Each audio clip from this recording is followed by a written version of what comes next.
तो कल हमारी जो लास्ट बात चल रही थी वो चल रही थी प्रभाव के बारे में। प्रभाव को एक बार चलो देख लेते हैं क्या लिख रहे हैं। तो प्रभाव आचार्य चरक और वाग्भट अचिंत्य को प्रभाव कहा है। अचिंत्य को प्रभाव कहा कि जिसका चिंतन ना किया जा सके, है ना, जिसको जो मतलब बुद्धि गम्य नहीं है, अपनी बुद्धि से व्याख्या जिसकी संभव नहीं है, वो है प्रभाव। सुश्रुत अचिंत्य को अमीमांस कहते हैं, तो ये भी याद रखना है। किसने अचिंत्य को अमीमांस कहा है? तो आचार्य सुश्रुत ने। बाकी लोगों के अनुसार भी बातें आपको पढ़ा दी। शारंगर भाव प्रकाश प्रभाव को शक्ति कहा है।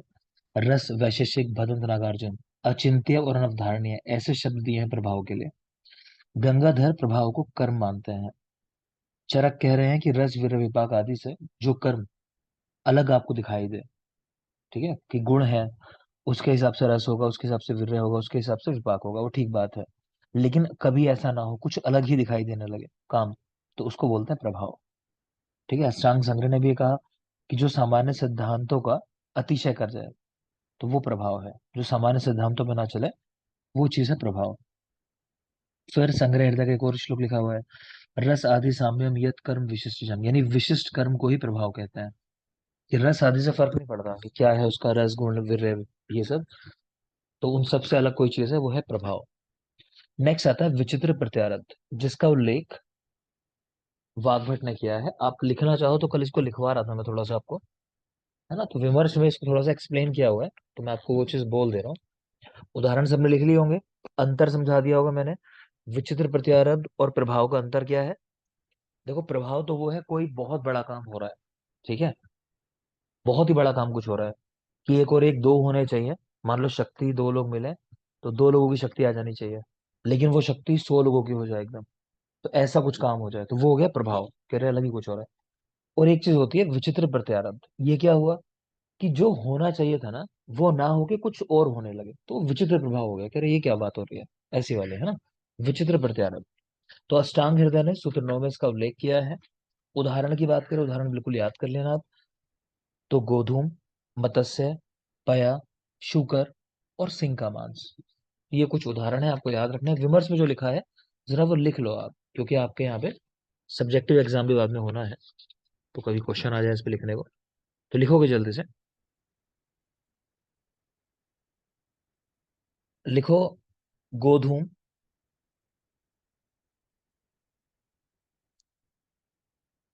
यहाँ तो जो के लिए लिख दिया, खैर आप मछलियों का लिखो।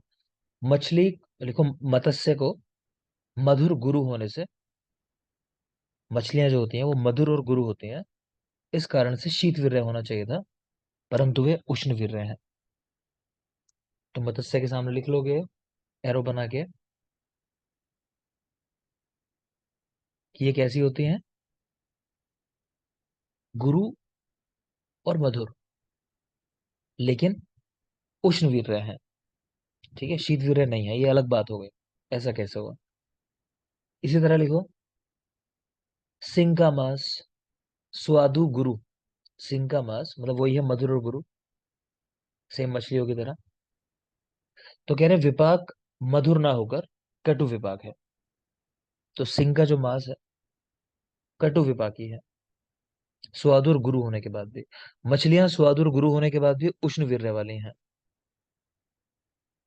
ठीक है, तो ये इन्होंने थोड़ा सा एक्सप्लेन किया, इसको लिखा है तो मैंने आपको बता दिया। तो कभी आ जाए कभी टिप्पणी लिखने को तो लिख सकते हो। तो विचित्र प्रत्यारोप क्या है कि गुणों के अनुसार चीजें ना मिल रही हो, गुणों से हटके मिल रही हो, कि वीर्य हुआ या विपाक हुआ तो वो अलग हो उसके सामान्य गुणों से, तो वो चीजें हुई विचित्र प्रत्यारोप का उदाहरण। तो उदाहरण में गोधूम, मत्स्य, पया, सिंह, शूकर, मांस, तो ये उदाहरण लिखे हुए हैं, आपको मैंने समझा दिए थोड़े से। आगे देखोगे विकृति विषम संवेदक सिद्धांत है, उच्चारक का है। ये क्या है?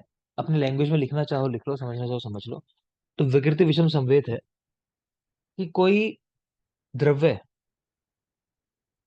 अपने गुणों के अनुसार काम कर रहा हो, जैसे विचित्र प्रत्यारब्ध है ना, ऐसा ही है, लेकिन दिया चरक ने है बस, कि अपने गुणों के अनुसार काम हो रहा हो तो वो है प्रकृति सम संवेद, और गुणों के अनुसार काम ना हो रहा हो तो उसको बोलते हैं विकृति विषम संवेद। तो लिखना चाहो तो लिख लो। विमान एक के अंदर है, अगर बुक की लैंग्वेज चाहते हो वो भी बोल देता हूँ मैं डायरेक्ट, 1 मिनट दोगे मुझे।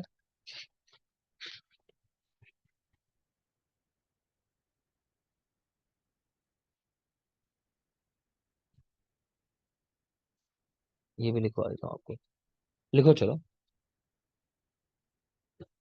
नीचे लिखा है प्रकृति समसंवेद, वो ओरिजिनली चक्रपाणी और माधव ने दिया है वैसे, और विकृति विषम संवेद जो है ये चरक ने दिया है, ठीक।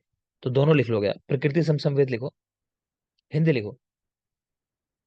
लिखो अनेक रस वाले द्रव्यों में, अनेक रस वाले द्रव्यों में और अनेक दोषों से उत्पन्न होने वाले रोगों में,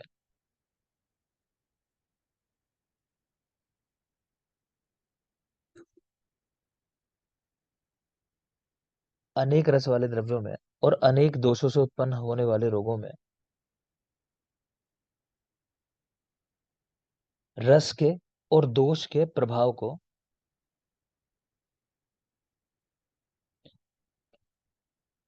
रस के और दोष के प्रभाव को अलग अलग विचार कर,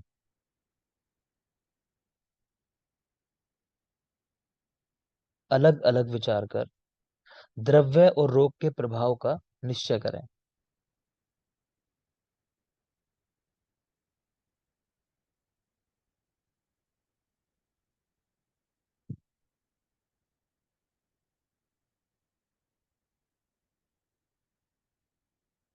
ठीक है। अब इन्होंने इसको एक्सप्लेन किया है कि क्या कहना चाह रहे हैं, मैं वो भी बता रहा हूँ, फिर समझा दूंगा। इसकी लैंग्वेज लिखवा रहा हूँ बुक में जो आया है आपके यहाँ। उदाहरण दिया है इन्होंने कि यदि मधुर अम्ल लवण रसों के प्रभाव का ज्ञान आपको अलग अलग है, तो उससे बनने वाले समुदाय का ज्ञान भी स्वतः हो जाएगा। ठीक है।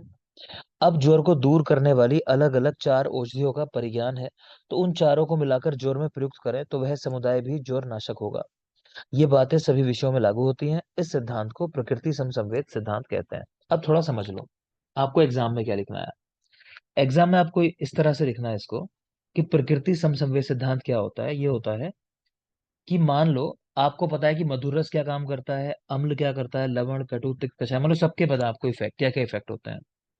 अब मान लो कोई आपसे कहे कि अच्छा मधुर और अम्ल को साथ मिला के दे दें तो क्या काम होगा, तो वही काम होंगे कि मधुर अपना काम करेगा, अम्ल अपना काम करेगा। प्रकृति समसंवेद यानी इनके मिलने से कुछ अलग नहीं होने वाला। जो मधुर रस है वो अपना काम करेगा, अम्ल रस अपना काम करेगा। ठीक है, तो उनकी जो प्रकृति थी वो वैसे ही बनी रहेगी। क्लियर।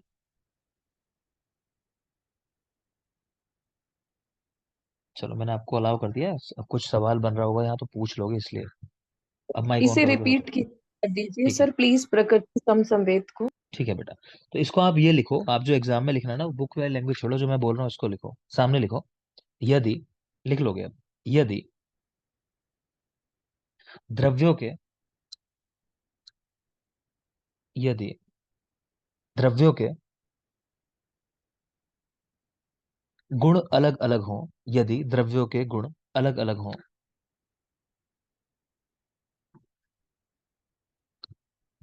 और उनको, और उनको एक साथ या समुदाय में, ऐसे लिख लो, और उनको समुदाय में प्रयोग किया जाए, उनको समुदाय में प्रयोग किया जाए, तब भी, तब भी समुदाय के गुण, जो समुदाय बनाया है, तब भी समुदाय के गुण द्रव्यों के अनुसार ही होंगे, तब भी समुदाय के गुण द्रव्यों के अनुसार ही होंगे। मैं फिर बोल रहा हूं, यदि अलग अलग गुणों वाले द्रव्य, उनको एक साथ मिला लिया जाए या उनका समुदाय बना लिया जाए और उनको प्रयोग किया जाए, तो इस समुदाय के या जो आपने योग बनाया है इसके गुण भी वो ही होंगे जो द्रव्यों के थे। ठीक है, मतलब कोई नया काम नहीं हो रहा होगा। ठीक है, तो इसको बोलते हैं प्रकृति समसंवेद, की जैसे प्रकृति थी वैसी ही रही। तो यह है प्रकृति समसंवेद सिद्धांत। एक बात। दूसरा, अब पहले बोल रहा हूँ सुन लेना, बुक में क्या लिखा है लैंग्वेज बोल रहा हूँ, फिर अपनी लैंग्वेज में लिखवा दूंगा। दूसरा सिद्धांत है प्रकृति विषम सिद्धांत। ठीक है, प्रकृति विषम विकृति विषम संवेद सिद्धांत कह रहे हैं, किंतु सभी जगह ऐसा नहीं होता, क्योंकि विकृति रूप में मिले हुए एवं विषम रूप में मिले हुए अनेक प्रकार के आपस में उपघात को प्राप्त हुए और दूसरे भेद करने वाले उपायों से भिन्न हुए रसों के अवयव के प्रभाव के अनुमान से ही समुदाय के प्रभाव का निश्चय शक्य नहीं है। ठीक है। अब इसमें बता रहे हैं कि जैसे आपने द्रव्य इस्तेमाल किए साथ में, तो वो कई बार ना एक दूसरे के गुणों के अगेंस्ट काम करने लगते हैं। ठीक है। तो इसमें तीन इन्होंने शब्द दिए हैं, वो तीनों शब्द आपको लिखवा दूंगा। एक शब्द है नानात्मा का नाम। तो कह रहे हैं कि इसका तात्पर्य यह है कि रस या दोष आदि के नाना रूप हेतु से उत्पन्न होते हैं और उनमें भिन्न भिन्न रूप और कारण भेद होने के कारण दोषों का विकृति विषम संवेद होता है, अथवा नाना प्रमाण में प्रयुक्त होने से उनका रूप विकृत हो जाता है। ठीक। दूसरा कह रहे हैं परस्परेण च उपहता नाम। परस्पर एक के गुण दूसरे को नष्ट कर देते हैं, इससे भी कुछ अलग गुण आ जाते हैं। तीसरा है अन्यश्च विकल्पना विकल्पिता नाम। भिन्न भिन्न कल्पना के भेद से गुणों में विषमता आ जाती है। ठीक है। अब मैं बता दे रहा हूँ, चलो इसको लिख लो। समझ नहीं आया होगा सुन के, थोड़ा सा लिख लोगे। लिखो विकृति विषम संवेद। विकृति विषम संवेद।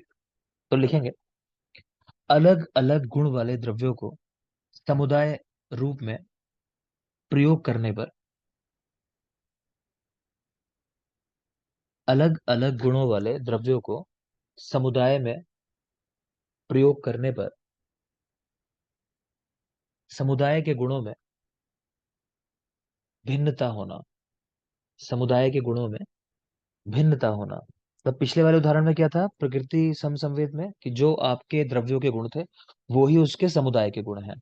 लेकिन विकृति विषम संवेद में क्या है, कि जो द्रव्यों के गुण थे, अब जो इसका कॉम्बिनेशन बनाया है, समुदाय बनाया है, तो जरूरी नहीं है कि वो ही फंक्शन हो रहे हो सकता है कुछ अलग काम होने लगे।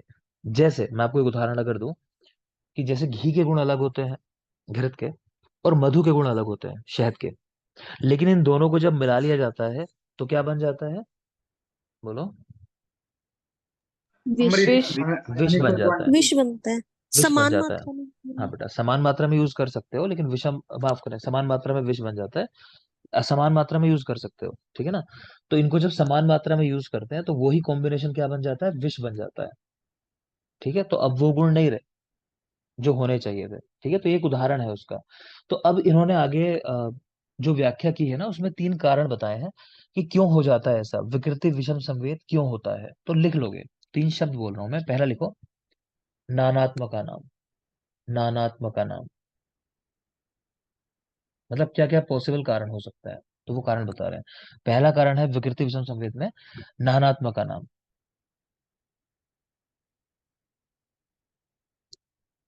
ठीक है।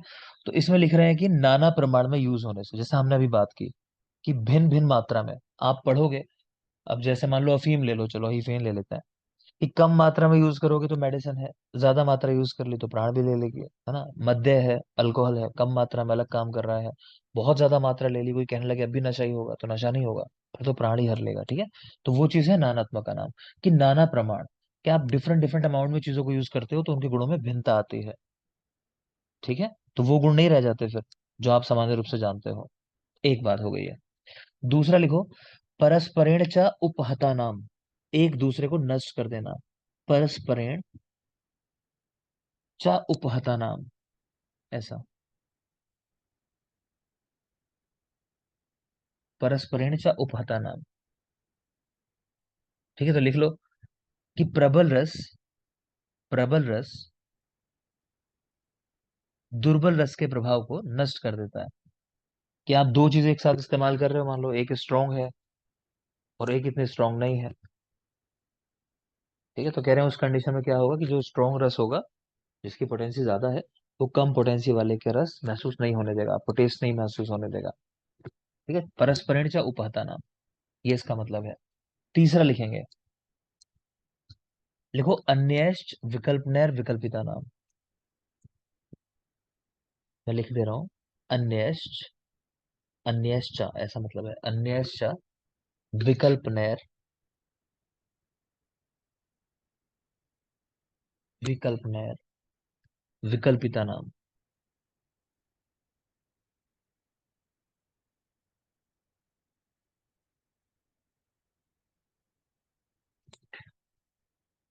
ठीक है। इसका मतलब लिखा है कि आप एक ही द्रव्य को अलग अलग तरह से इस्तेमाल करते हो, है ना। मान लो एक द्रव्य को आप मध्य कल्पना बना के यूज कर रहे हो, तो उसके गुण अलग हो जाएंगे भाई, मध्य वाले गुण आ जाएंगे। एक है कि आप फांड के रूप में यूज कर रहे हो, है ना, कहीं उसका आप सत्व इस्तेमाल कर रहे हो, तो यह किस तरह से यूज कर रहे हो। तो विभिन्न कल्पनाएं बनाते हैं ना, तो उसके लिए लिखा हुआ है। अगर ये शब्द ना याद रहे एग्जैक्ट, तो सिंपल आप समझ सकते हो। पहला, नानात्मक। दूसरा, एक दूसरे को उपहत करना, मतलब नष्ट कर देना उस तरह से। और तीसरा, विभिन्न कल्पनाएं होने से।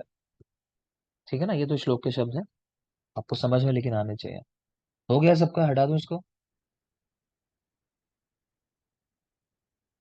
ठीक है, कॉन्सेप्ट समझ में आ गया।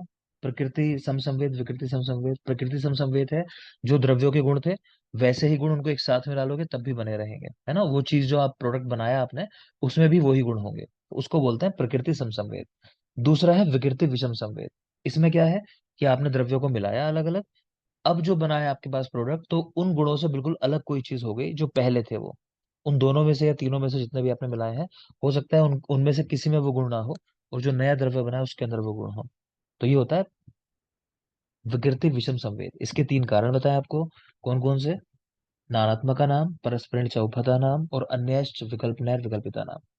क्लियर, आगे देखते हैं।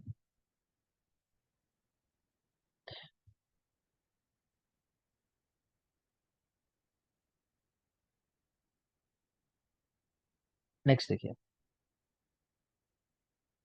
ये ध्यान कर लेना किसने दिया है। विचित्र प्रत्यारा दृष्टांत हृदय ने दिया है, सूत्र 9 में, ये जरूरी बात है। इसी तरह विकृति विषम संवेद ओरिजिनली चरक का है सिद्धांत, विकृति विषम संवेद। और प्रकृति सम संवेद ये चक्रपाणी और माधव ने दिया है, तो इसको भी याद कर सकते हो। ठीक है, ये आपके काम का पार्ट है नहीं, आपसे कहीं पूछा नहीं जाता। आगे चलोगे।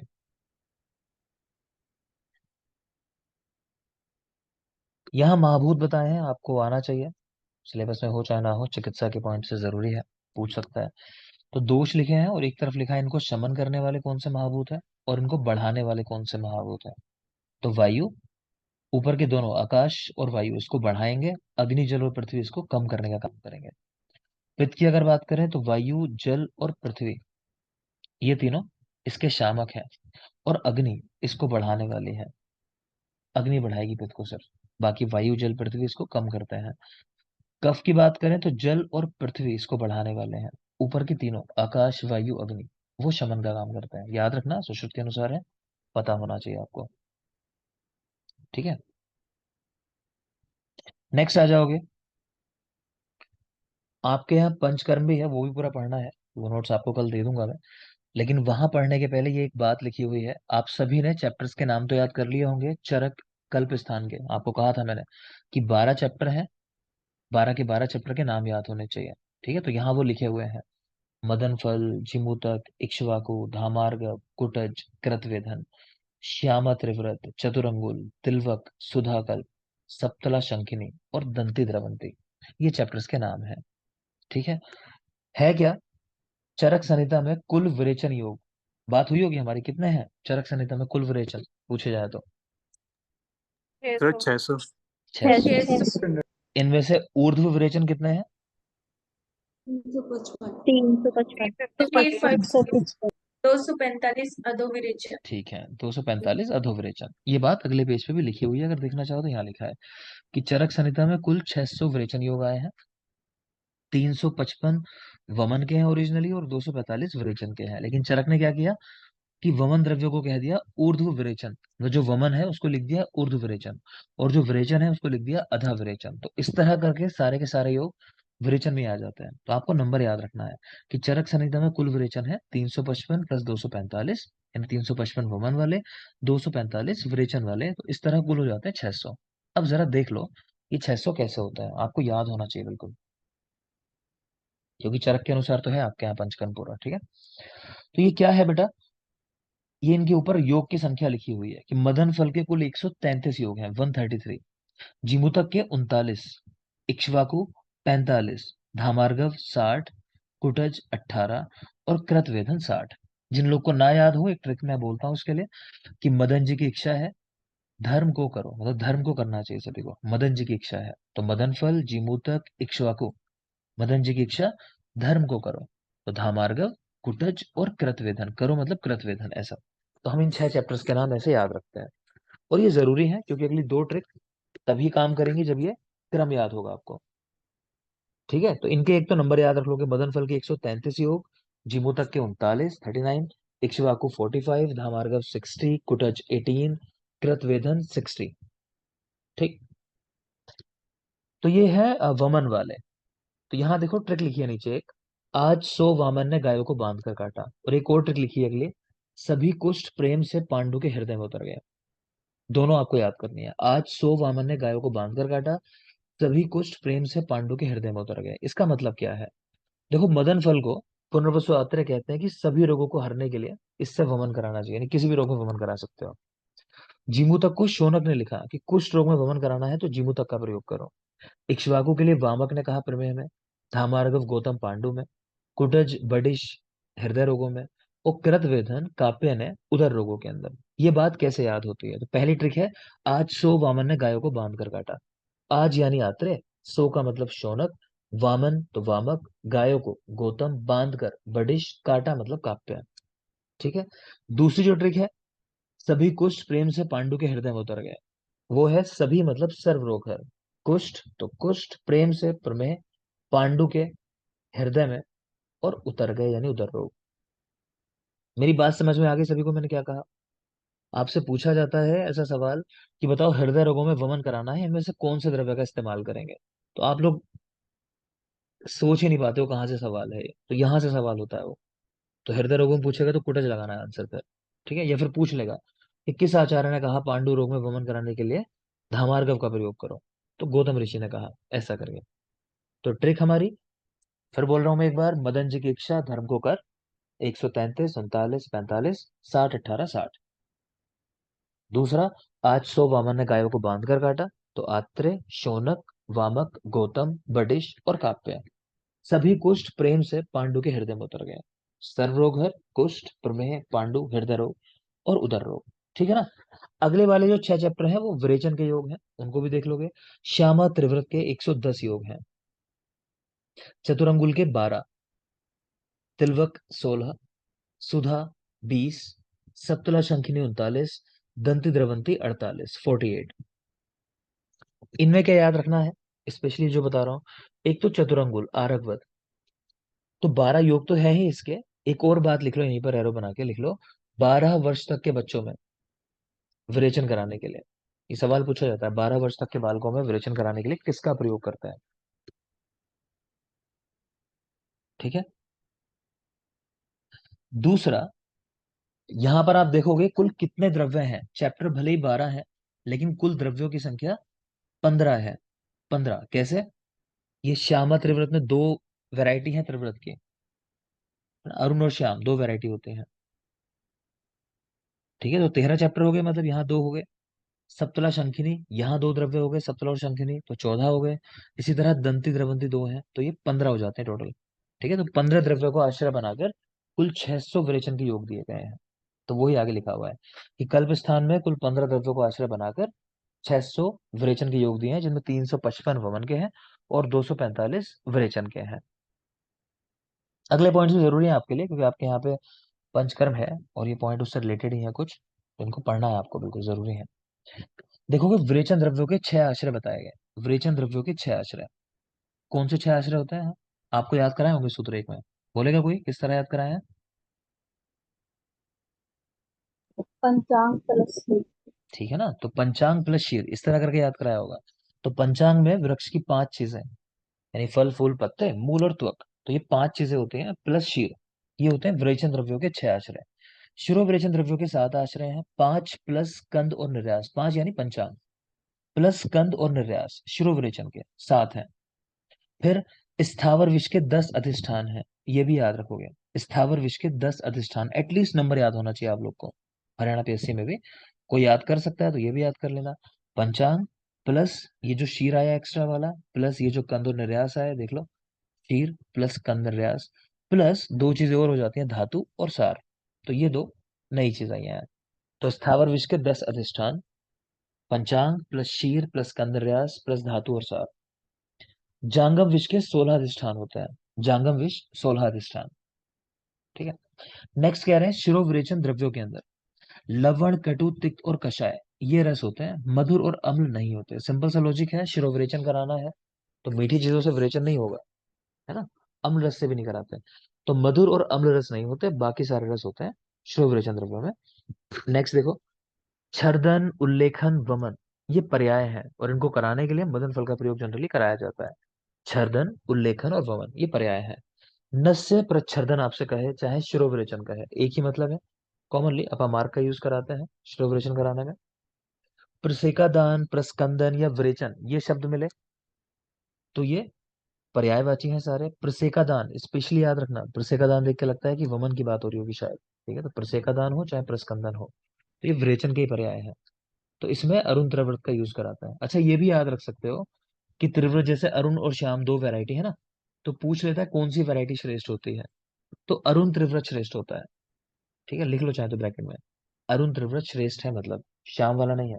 इसी तरह पीछे जो आपने सुधा देखा, सुधा स्नूही को बोलते हैं, जिसके 20 योग पढ़े आपने, तो उसके लिए भी लिख सकते हो स्नूही। दो वैरायटी होती है उसकी, अल्पकंटक और बहुकंटक। तो बहुकंटक वाली वैरायटी श्रेष्ठ होती है, अच्छी होती है, ज्यादा कांटे होते हैं इसमें। ठीक है, तो स्नोही की बहुकंटक वैरायटी श्रेष्ठ है। तो यहाँ लिखा है, अच्छा त्रिवृत मूल दो प्रकार का श्यामार हो, ठीक है। और विरेचनार्थ सभी मूलों में इसको श्रेष्ठ कहा गया है, और इनमें भी जो अरुण वाली वैरायटी है वो श्रेष्ठ है। अगर फलों की बात करें तो हरितकी को विरेचन में श्रेष्ठ कहा गया, कि भाई कौन सा फल है जो विरेचन कराने में श्रेष्ठ है, तो हरितकी फल श्रेष्ठ कहा गया। त्वचा किसकी इस्तेमाल करें विरेचन कराना हो, तो तिलवक की। सुश्रुत ने कही है सारी बातें। सोरस की बात करें तो कार्वेलक का सोरस कह रहे हैं विरेचन कराने के लिए। शीर, तो स्नूही का शीर विरेचन कराने में। कब इकट्ठा करना होता है स्नूही का शीर, तो शिशिर ऋतु के अंत में, बहुत जरूरी है, बिल्कुल लिख लेना, शिशिर के अंत में। यही बराबर में लिख लो चाहो तो। अश्वगंधा, अश्वगंधा कब इकट्ठा करता है, तो वो लिख लोगे शिशिर ऋतु में, अश्वगंधा शिशिर में। ठीक है, आगे चलें। सब पढ़ा चुका हूँ, ये भी सूत्र स्थान बात हो गई है, लिखिए एक बार देख लो जल्दी से। स्नेह की योनि दो, स्थावर जांगम। स्नेह के प्रकार चार, घी, तेल, वसा, मज्जा। सबके सामने ऋतुएं लिखी हैं। सर्पी, शर्दी, पातव्यम। वसा, मज्जा, चा, माधवे। तेलम, प्रावृटे, है ना, प्रावृषि। ध्यान आ रहा है। तो घृत शरद ऋतु में लेते हैं, तेल प्रावृट ऋतु में, वसा और मज्जा माधव में। तो माधव को बसंत भी कहते हैं, मतलब बसंत से रिलेट करते हैं मेनली माधव को। तो वसा, मज्जा, माधवे। अनुपान की बात करें, घृत का अनुपान उष्ण जल है, तेल का यूष, वसा और मज्जा का मंड है। वसा, मज्जा, मंड, या फिर सभी का अनुपान उष्ण जल इस्तेमाल करो, उष्ण जल। लेकिन दो चीजें अपवाद हैं, कौन कौन सी स्पेशली जो हम याद करते हैं, बोलो। भल्लातक और तुगलक। ठीक है, तो वो भी लिख लोगे, भल्लातक और तुवरक, ये अपवाद हैं, इनके बाद उष्ण जल नहीं लेते हैं, है ना। शीतल जल का प्रयोग करते हैं, बल्कि नारिकेल उदक का प्रयोग करते हैं भल्लातक के बाद। तो यही बता दोगे, अगर स्नेह के बाद उष्ण जल का प्रयोग ना किया जाए तो क्या कॉम्प्लिकेशन हो सकता है, जलोदर। जलोदर भी हो जलोदर। सकता है। ठीक है, जरूरी जरूरी पॉइंट है सारे। अगली पीडीएफ मैंने आपके साथ शेयर की होगी है, नोमेनक्लेचर है आपके यहाँ ट्यूमर्स का, है ना, ये आपके टॉपिक है ट्यूमर्स का नोमेनक्लेचर। तो ज्यादा कुछ नहीं है हमारे लिए, बहुत छोटा सा टॉपिक है जो देखना है इसमें। काफी कुछ लिखा है, मैं मेन चीज पढ़ा रहा हूँ, आपको दे चुका हूँ पीडीएफ। देख लो अपनी, बाद में पीडीएफ ओपन कर लेना, फिलहाल मैं यहीं से पढ़ा रहा हूँ आपको। तो पहले तो क्लासिफिकेशन ऑफ ट्यूमर्स।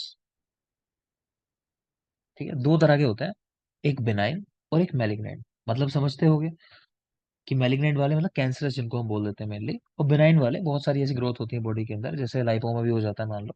ठीक है, तो बिनाइन है और मैलिग्नेंट है। पढ़ लेते हैं हल्का से क्या लिख रहा है। कह रहा है microscopic and gross characteristics of the lesions are considered to be relatively innocent, मतलब ये इनोसेंट टाइप के कहे जाते हैं, बिनाइन वालों को इनोसेंट भी कहते हैं। ट्यूमर्स रिमेन लोकलाइज्ड, तो फैलेंगे नहीं, लोकलाइज्ड रहेंगे, मेटास्टेसिस नहीं होगी, कहने का मतलब है। Tumours are amenable to local surgical removal, कि आप सर्जिकल रिमूवल करा दो तो ठीक है, फिर कोई समस्या नहीं। Patients generally survive. और मैलिग्नेंट वाला, लीजन्स कैन इन्वेड, तो डीपर टिश्यूज में जा सकते हैं, destroy adjacent structures, spread to distant sites, जिसको बोलते हैं मेटास्टेसिस हो जाना, डेथ हो जाती है, वेरी डिफिकल्ट टू ट्रीट। ठीक है, इतनी बात समझ में आ गई। ट्यूमर्स के बेसिक क्या कंपोनेंट्स होते हैं इसके अंदर, तो एक तो पेरेन्काइमा होगी इसके अंदर, टिश्यू होगा इसके अंदर, और एक होगा सपोर्टिंग स्ट्रोमा, है ना, मतलब लिक्विड जो है इसके अंदर। तो पेरेन्काइमा, तो ये तो कह लो कि मास मेनली यही है, तो मेड अप ऑफ ट्रांसफॉर्म्ड और neoplastic cells. The nomenclature of tumours and their biological behaviour are based primarily on the parenchymal component. तो हम जो नोमेनक्लेचर करते हैं ना ट्यूमर्स ट्यूमर्स का, तो वो पेरेन्काइमा के ऊपर ही करते हैं, है ना, कि टिश्यू कौन सा है, कहने का मतलब। बाकी सपोर्टिंग स्ट्रोमा होता है, इसमें कह रहे हैं host drive non neoplastic stroma made up of connective tissue, blood vessels, and host-derived inflammatory cells. The growth and evolution of tumor is critically dependent on their stroma, as an adequate stromal blood supply is a requisite for the tumor cells to live and divide. जिन बच्चों ने बाद में join किया है उनके पास नहीं होगी शायद ये पीडीएफ, मुझे लगता है। तो मुझे एक मैसेज डाल देना, अभी जस्ट ब्रेक में आपको भेज दूंगा, प्रिंट आउट वगैरह निकाल लेना। आगे से तो फिर मिलते रहेंगे आपको टाइम टू टाइम। जैसे आज मैंने पीडीएफ की कुछ डाली है वहाँ, है ना, तो उनको निकाल लेना उन पीडीएफ को। तो मेन बात क्या हुई बेटा, ट्यूमर्स के बारे में दो तरह के देखे हमने, बिनाइन और मैलिग्नेंट। बिनाइन क्या है, इनोसेंट वाले हैं, तो जिनमें इतनी समस्या नहीं है, सर्जिकली रिमूव करो ठीक हो जाता है। मैलिग्नेंट वाले जो डीपर टिश्यूज में जा सकते हैं और मेनली जिनके अंदर मेटास्टेसिस भी हो जाती है, दूसरी जगहों पे भी हो जाता है। ठीक। तो ट्यूमर के बेसिक कंपोनेंट दो है, एक पेरेन्काइमा, एक सपोर्टिंग स्ट्रोमा। तो पेरेन्काइमा तो है ही जो टिश्यू है, जिस टिश्यू से ओरिजिनेट हो रहा है वो ट्यूमर, उसी के नाम पे उसका नाम रखा जाएगा। ठीक है। दूसरा है सपोर्टिंग स्ट्रोमा। तो सपोर्टिंग स्ट्रोमा मतलब जो ब्लड वेजल्स वगैरह है, जहां से सप्लाई मिलेगी पूरी इस टिश्यू को, तो वो है हमारा सपोर्टिंग स्ट्रोमा। तो ये ग्रोथ कराने में हेल्प करता है ट्यूमर को। यहाँ देख लोगे नोमेनक्लेचर दोनों का सेम ही है ना, चाहे बिनाइन वाले हो चाहे मेलिग्नेंट वाले हो, बहुत बेसिक से एक डिफरेंस है, वो हम बात करते हैं। तो यहाँ देखोगे, तो नोमेनक्लेचर ऑफ ट्यूमर्स, तो मेसेनकाइमल ट्यूमर्स, तो कहाँ कहाँ से मतलब ओरिजिनेट हो रहे हैं मेनली, वो वाली बात है। तो कह रहे हैं फाइब्रोमा, कॉन्ड्रोमा और ओस्टियोमा नाम दिया, समझ आ रहा होगा। फाइब्रोमा किसको कहेंगे, a benign tumour arising in fibrous tissue. ठीक है। कॉन्ड्रोमा तो कार्टिलेज से जो जनरेट हो रहा है, a benign tumour arising in cartilaginous tissue. Osteoma तो जो बोन से जनरेट हो रहा है, तो बस इस पे ही नाम है कहाँ से जनरेट हो रहा है। तो फाइब्रोमा जो फाइब्रस टिश्यू से जनरेट हो, कॉन्ड्रोमा जो कार्टिलेज से जनरेट हो, और ओस्टियोमा जो बोन से जनरेट हो। ठीक है। दूसरा देखोगे, कुछ होते हैं एपिथेलियल ट्यूमर्स, ये कौन से होते हैं, जैसे हमारी जो मेनली लाइनिंग होती है ना किसी भी कह लो कोई ऑर्गन है, तो उसकी इंटरनल लाइनिंग जो हो गई, मान लो कि यूट्रस है, उसमें इंटरनल जो लाइनिंग है, या फिर गोल ब्लैडर मान लो, या फिर यूरिनरी ब्लैडर मान लो, तो उसमें सेल लाइनिंग कवरिंग कह लो एक तरीके से आप, है ना, उसमें होने वाले जो ट्यूमर्स होते हैं, तो एपिथेलियल ट्यूमर्स। तो इनमें देख लोगे एडिनोमा, पैपिलोमा, सिस्टेडिनोमा, पेपिलरी सिस्टेडिनोमास। तो इसका कारण क्या बता रहे हैं, तो टिश्यू को आप जब स्टडी करोगे बता रहे हैं, तो एडिनोमा कौन से होते हैं, forming glands under the microscope और अराइजिंग फ्रॉम ग्लैंड्स। तो एडिनोमा वो ट्यूमर्स हैं, एपिथेलियल ट्यूमर्स, जो या तो ग्लैंड से ओरिजिनेट हो रहे हो, या फिर जो देखने में ऐसे लगे ग्लैंड जैसा स्ट्रक्चर दिखाई दे रहा हो उनमें आपको। ठीक है। दूसरा पेपिलोमास, इनमें क्या है, फिंगर लाइक और वॉर्टी प्रोजेक्शंस, तो फिंगर जैसे प्रोजेक्शंस दिखाई देंगे, तो वो है पेपिलोमास, यहाँ बना भी रखा है इन्होंने, इसको इमेज दिखा रखी है। ठीक है। नेक्स्ट देखोगे सिस्टेडिनोमास, तो सिस्टिक मासेस, है ना, जैसे पीसीओडी की आप बात करते हो, तो वहां सिस्ट जैसे बन जाती है, तो ये कौन से हैं, सिस्टेडिनोमास, तो सिस्टिक मासेस होते हैं, forming large cystic masses. Example वही दिया, as an ovary. Papillary cystadenomas, some of the latter produce papillary patterns, है ना, उनमें पैटर्न्स भी बन जाएंगे, है तो सिस्टिक, लेकिन सिस्ट के साथ साथ कुछ पैटर्न्स भी बनने लगे ऐसे वाले, तो वो हो गए पेपिलरी सिस्टेडिनोमास। तो मुझे नहीं लगता इस पे सवाल जनरली करना चाहिए। ऐसा पूछ सकता है कि भाई कौन से बिनाइन और मेलिग्नेंट का डिफरेंस पूछ सकता है मे बी आपसे। ठीक है, ये पेरेंट काइमा और सपोर्टिंग स्ट्रोमा, ये आपको मैंने बता दिया। और देख लो आगे, मेलिग्नेंट वालों में क्या डिफरेंस है, थोड़ा सा वो मेन चीज है। तो उनमें कह रहे हैं, ये देखोगे, malignant neoplasm arising in mesenchymal tissues are called sarcomas. उनको बोलते हैं सार्कोमा, जो मीजनकाइमा से उत्पन्न होते हैं, बस इतना डिफरेंस है। और जो एपिथेलियल ट्यूमर्स होते हैं उनको बोलते हैं कार्सिनोमास, बाकी है सेम ही अंदर, इसमें कोई डिफरेंस नहीं है, इतना जान लो बस। कि यहाँ पे क्या कर दिया, कि जो मीजनकाइमा में हो रहे हैं उनको सार्कोमा कहते हैं, जैसा आप पढ़ते हो ना कई बार कि सार्कोमा हुआ है, वो कई जगह कार्सिनोमा पढ़ते होगे। तो सार्कोमा मतलब जो टिश्यू में हुआ है, द मीजनकाइमल ट्यूमर। और जो लाइनिंग में हुआ है, मतलब एपिथेलियल टिश्यू में हुआ है, उसको बोलते हैं कार्सिनोमा। बाकी नोमेनक्लेचर यहाँ भी वैसा ही है। चलो ब्रेक के बाद देखेंगे, ब्रेक लेते हैं छोटा सा, कुछ इसमें और देखना है तो ब्रेक के बाद बताता हूँ, टाइम ब्रेक का हुआ। ठीक है, तो आपके यहाँ इतना ही है वैसे सिलेबस में। ठीक, थैंक यू। 10 मिनट्स वापस आओ, कंटिन्यू करते हैं 10 मिनट्स के बाद।